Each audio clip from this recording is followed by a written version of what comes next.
Good morning, जय हिंद। आज हम लिखेंगे क्लास 10 का, ठीक है, सिलेबस जो भूगोल के 5 पार्ट 2 का है, ठीक है, अध्याय 2 वन्य जीव और वन्य जीव संसाधन, ठीक है, वही है वन्य जीव और वन्य जीव के संसाधन, वन्य और वन्य जीव के संसाधन है, ठीक है, चैप्टर का नाम। अब देखें, फ्लोरा होता है वनस्पति, जो वनस्पति मतलब होता है पेड़ और पौधे, पेड़ और पौधे, ठीक है, और फाना होता है कि जीव और जंतु जैसे एनिमल्स, जानवर, ठीक, सभी प्रकार के जलीय जीव हो, स्तनधारी जीव हो या वायु में रहने वाले जैसे कुछ बर्ड्स हो, वो सभी जीव जंतु आते हैं हमारे पारिस्थितिकी तंत्र, यानी ये जो जॉब मेंडल है उसे बताने के लिए, उसे बचाने के लिए, उसका संरक्षण करने के लिए, वह कैसे विलुप्त हो रहे हैं जीव, क्या उसके लिए हम कर सकते हैं, उसके बारे में इस अध्याय में हमें पढ़ाया गया है। मतलब कि पूरे जो वनस्पति है, ठीक, और जीव जंतु सभी को बचाने के लिए इस चैप्टर का महत्व है। आपको इसमें बहुत ज्यादा रटना नहीं है, आप बस समझिए और अपने पर्यावरण को बचाइए ताकि हम भी बच सके। इस अध्याय का मेन आपको पढ़ाने के लिए यही मकसद है।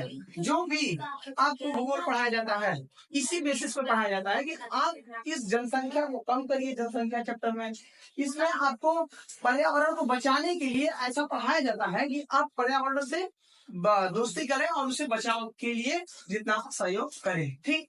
तो आप रटिए मत, समझिए और पर्यावरण को बचाते रहिए, ठीक है। हमारा आशा यही रहेगा कि हमारे इस वीडियो से आप पर्यावरण का दोस्त ना के बल्कि उसे बचाने के लिए प्रयत्न करें। अध्याय से हम लोग यही सीखेंगे, ठीक है, आप लोग भी सीखिएगा। देखिए, जैसा कि है क्या, भारत में वनस्पति एवं प्राणी जीव, जैसे भारत में वनस्पति, देखो पूरे दुनिया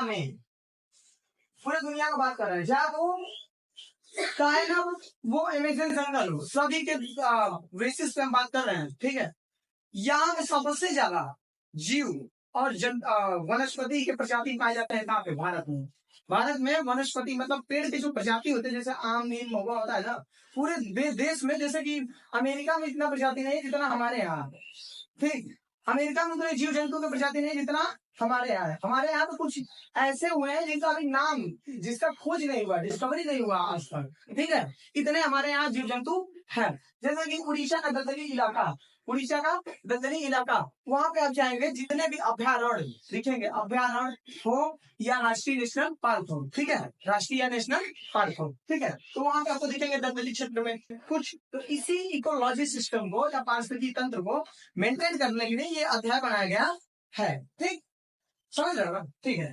तो देखो, भारत में जैव विविधता मतलब जैव मंडल, ठीक है, कुछ अनुमान के तहत हमारे भारत का 10% वनस्पति और 20% स्तनधारी जीव विलुप्त हो चुके हैं।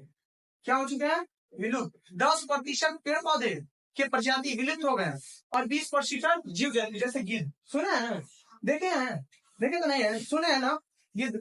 अब देखो गौरैया भी धीरे धीरे जा ही रही है।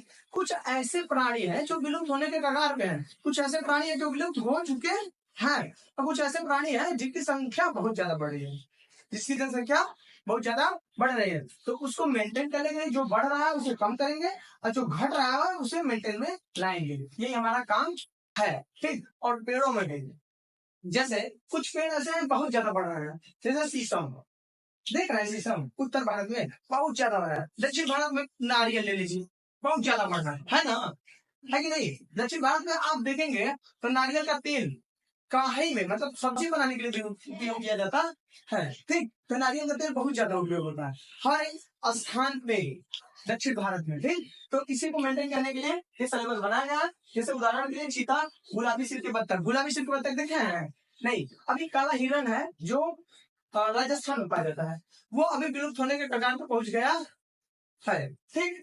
तो इसी के बारे में अध्ययन आप समझिए, तो पाठ का क्या काम है, हमें क्या सीखना है, और यही रखने का कोशिश मत कीजिए, ठीक है। तो अंतरराष्ट्रीय प्राकृतिक संरक्षण, अंतरराष्ट्रीय प्राकृतिक संरक्षण पूरी दुनिया में प्रकृति को संरक्षण करने के लिए, बचाने के लिए जो नियम बनाया गया है वो इस बेसिस पे है। प्राकृतिक संसाधन संघ के अनुसार वर्गीकरण, मतलब पूरे दुनिया ने इसे बचाने के लिए कई भागों में बांटा है, जैसे IUCN, ठीक है, यही है अंतरराष्ट्रीय प्राकृतिक संरक्षण है, ठीक है। तो जैसे विलुप्त जो विलुप्त हो चुके हैं प्राणी, जैसे आप देख सकते हैं मैं मैं ठीक, और डोडो है, यात्री कबूतर है, डोडो यात्री कबूतर, कैप्सियन सागर, ये विलुप्त होने जंगल में विलुप्त हुए हैं, ठीक है। और गंभीर रूप से यानी सुमेध रूप से संकट ग्रसित, मतलब जो संकट में अभी है, वर्तमान में जो संकट में है, जैसे आप देख सकते हैं बाघ, बाघ बहुत कम है ना, चीता भी है, और कुछ चीते ऐसे हैं जो एशियन चीता तो विलुप्त हो चुका है, एशियन लायन भी, एशियन शेर भी विलुप्त हो चुका है, ठीक है। तो और देखेंगे एक गेंडे वाला सिंह, एक सिंह वाला गेंडा, वो और काला हिरण, ये सब अभी संकट ग्रसित है। संकट ग्रसित में आप देखेंगे गंगा डॉल्फिन भी है, ठीक है। तो ये सब देख सकते हैं। सुरक्षित रूप से, असुरक्षित रूप से यही सब है। मतलब असुरक्षित रूप ये होता है कि जो सुरक्षित नहीं है, जैसे हिरण, हिरण का इतना ज्यादा शिकार किया जा रहा है कि क्या बताए। ठीक, बाघ का शिकार किया गया अंग्रेजों के काल में, तो बाघ की जनसंख्या कम हो गई, इसीलिए सप्तर्षि पशु क्या था, बाघ को बचाने के लिए अंग्रेजों द्वारा हमारे भारत के जो राजा हुआ करते थे, बाघ को मारा करते थे, इसलिए कि हम बाघ को मारेंगे तो हम वीरता का, वो वीरता हमें कहा जाएगा, वीर कहा जाएगा, ठीक है, वीरता का फीलिंग आएगा अंदर से, है ना। तो 1973 में शेर को हटा के किसे बैठा गया, बाघ को, किसको, बाघ को, वो भी कौन सा, बंगाल, बंगाल टाइगर, बंगाल टाइगर, ठीक, बंगाल टाइगर का एक लगभग 1000 या 10,000 में एक बाघ होता है जो व्हाइट होता है, क्या होता है, व्हाइट, व्हाइट बाघ, ठीक है। तो ये देख सकते हैं। और निकट संकटग्रस्त है, ठीक है, यही है गंगा डॉल्फिन में कम चिंतक जनक, जैसे कि अब गाय भैंस नॉर्मली बकरी हो गई, उसके लिए क्या आप चिंता कर सकते हैं, ये लुप्त होने वाला है नहीं, क्योंकि इसका उत्पादन अधिक है, सभी लोग पशुपालन के लिए भी इस्तेमाल करते हैं, है, ठीक है। तो आप देख सकते हैं पूरे भारत में लगभग कहाँ पे कौन सा है, जैसे बंगाल टाइगर है, ठीक है, मंगीज है, फिर यही सब है। और यहाँ पे संकटग्रस्त जैसे काला हिरण आप देख सकते हैं, मगरमच्छ है, मगरमच्छ बहुत कम हो गए हैं, लेकिन हाँ घड़ियाल का जनसंख्या बढ़ रहा है, ठीक है। और जंगली गदहा दिखता नहीं है, ठीक है, अफ्रीका में लगभग दिखता है। और शेर पूछ बंदर, जैसे कि ये जो बाल है शेर जैसा, देख रहे हो बंदर का फेस, जो लाइन के इधर गाड़ी रहता है ना, वो वाला, ऐसा बंदर विलुप्त होने के कगार पे आ चुका है। ये आपको अभी कुछ साल बाद नहीं दिखेगा, एकदम खत्म, ठीक। फिर देखें वनों को नुकसान, वनों को मानव द्वारा कैसे नुकसान पहुंच रहा है, मानव मेज बनाने के लिए काट रहे हैं, टेबल कुर्सी के लिए, भोजन के लिए काट रहे हैं, ठीक है, और ईंधन बनाने के लिए काट रहे हैं, चारा के लिए काट रहे हैं, फिर उसके बाद लिए संसाधन के लिए काट रहे हैं। फिर झूम खेती क्या होता है, जैसे एक स्थान पे जैसे वन है, वनों को जला के काट, वनों को जला के काट के वहां पे एकदम साफ सुथरी कृषि करके वहां पे कृषि किया जाता है, उसे कहते हैं झूम खेती।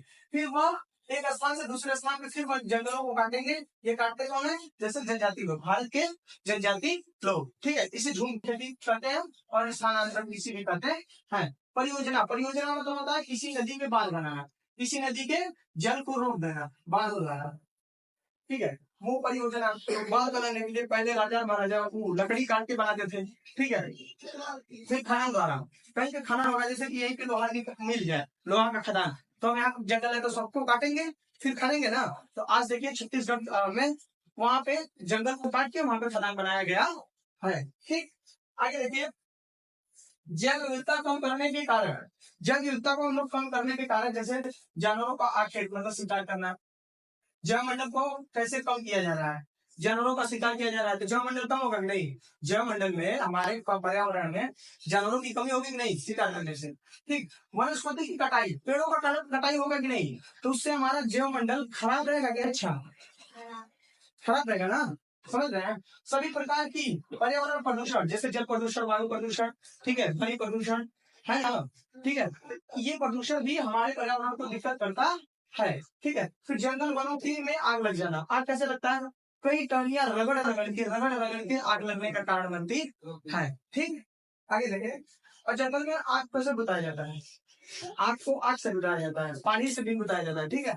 आज देखेंगे वन्य जीव अभ्यारण्य और राष्ट्रीय उद्यान, ठीक है, मुख्य रूप से विशिष्ट प्रजाति का संरक्षण, विशिष्ट प्रजाति मतलब जो जंगल में वनस्पति या प्रजाति है उसके संरक्षण के लिए हमारे सरकार द्वारा जो किया जाता है वो होता है पूरे पारिस्थितिकी तंत्र को संरक्षण किया जाता है, राष्ट्रीय उद्यान में क्या किया जाता है, पूरे जंगल मतलब एक जंगल को डायरेक्ट घेर दिया जाएगा कि इसमें है, उसमें इंसान देखो मानवीय गतिविधियां मानव गतिविधियों को प्रबंधित किया जाता है, उसमें नहीं कुछ मानवीय गतिविधियां अनुमति होते हैं, मतलब कि इसमें आप वन्य जीव अभयारण्य में आप घूम सकते हैं कुछ कुछ जगह, लेकिन राष्ट्रीय उद्यान में कभी नहीं जा सकते क्योंकि उसमें खूंखार जानवर भी रहते हैं, है ठीक। और ये सीमाएं हैं, ठीक है, तो ज्यादा लॉन्ग बन जाएगा, संरक्षण में कम है अधिक है, ठीक है। तो आगे देखें, वन्य जीव संरक्षण एक्ट 1972, ठीक है, यही लाइन वाटा के भाग को बैठाया गया, ठीक। फिर उसके बाद आगे यहाँ पे देख सकते हैं भारत द्वारा वन्य जीव संरक्षण के ये है, ठीक है, लगभग यहाँ पे आप देख सकते हैं जितना है 1972, 73, 75, सॉरी हाँ 78, ये सब है 80 और 88, 92, 2002, 2009, 2014, ये सब संरक्षण है, इसे याद कर लीजिएगा, ठीक है। फिर संरक्षित आरक्षित बाघ, आरक्षित बाघ, सॉरी आरक्षित वन, आरक्षित वन और अपवर्गित वन, ये है भारत में आरक्षित वन लगभग जिसको उस वन को बताया जा रहा है जो वन भारत सरकार द्वारा आरक्षित है, उसको घेरा गया मतलब उसको देख रेख में है, तो लगभग कितने प्रतिशत है, 50%। वनों को भारत सरकार ने अभी तक संभाल कर रखा है, जैसे मध्य प्रदेश, वेस्ट बंगाल, केरल और महाराष्ट्र में, ठीक है। और एक यह इसे को सुरक्षित करने का सुरक्षा करने का उपाय हमारे सरकार द्वारा है, जैसे हरियाणा, पंजाब और हिमाचल प्रदेश, ठीक है। फिर वर्गीकृत वन में जैसे सभी प्रकार के वन आते हैं समुदाय द्वारा इसे संरक्षण किया जाता है, जैसे पूर्वोत्तर भारत में कितने राज्य, 7, कितने 7, ठीक है। धन्यवाद, आशा करते हैं आपको समझ में आया होगा, ठीक है।